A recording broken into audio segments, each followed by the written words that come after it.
Jadi kita buka dari Inter dulu yang memang Sebenarnya gue bilang Inter megang 60 menit. Iya, strategi Inter itu jalan. Iya. Cuman mereka susah cetak gol.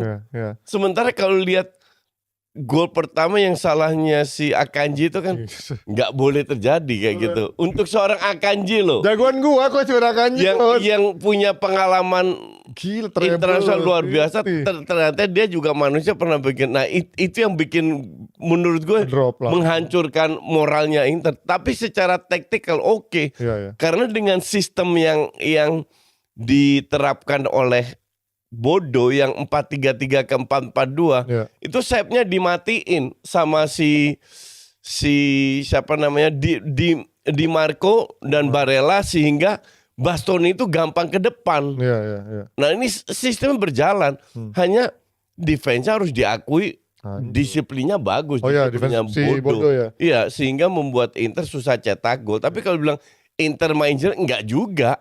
Ya, cuman ini mungkin gua mereverse dari kata-kata lo mungkin tahun lalu atau 2 tahun terakhir ya bilang Inter mainnya template sih menurut gue. Iya, template kan udah berkali-kali gue bilang. Dan kerasa ketika nggak ada Hakan beberapa pemain senior. Iya, dan nggak ada Hakan Calhanoglu dan nggak ada Martinez. Betul, dia itu Hakan sama kalau gue bilang Hakan, Dumfries sama Martinez. Dumfries juga ngaruh banget. Itu ngaruh banget. Andrik sama Dumfries jauh banget, men.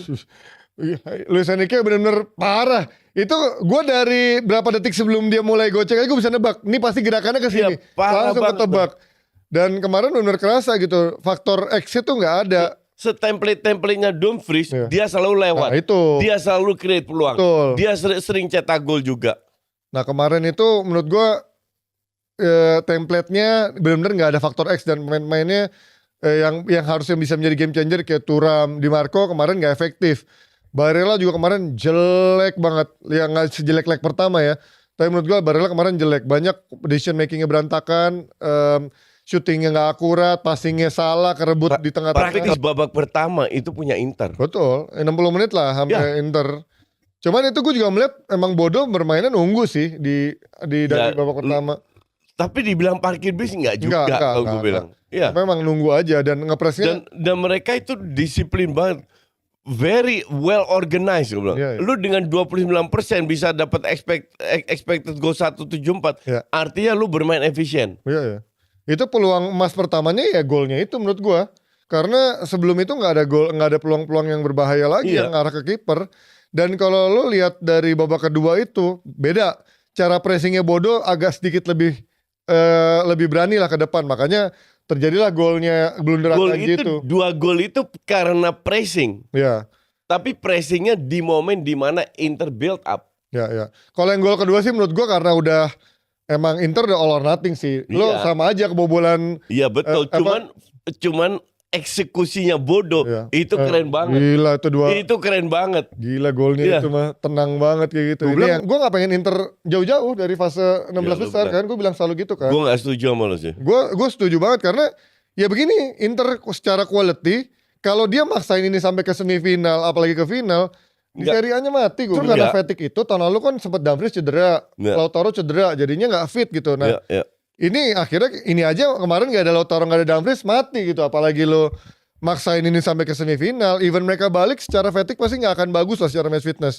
Makanya gue udah bilang dari si Angga Inter itu juga bilang targetnya Inter menurut gue gak usah muluk-muluk deh. Apalagi pelatih baru yang masih bau kencur ya si Cifu. Baru ngelatih Parma doang. Lu udah dominasi Serie A dulu deh. Serie A. Cuman kalau misalkan lu masih main Liga Champions coach. Menurut gue secara fatigue ini akan bisa 9 poin tuh menurut gue masih nothing lah. Kecuali udah 12-15 poin ya. Enggak, gue bilang 10 poin. Iya 10 poin ya. 10 poin itu something banget. Bukan gini, kalau ini di Inggris mungkin nothing. Iya. Lu lihat kompetitor Milan, Napoli, Roma. Nggak konsisten sama sekali. Lu lihat aja 5 match pertandingan.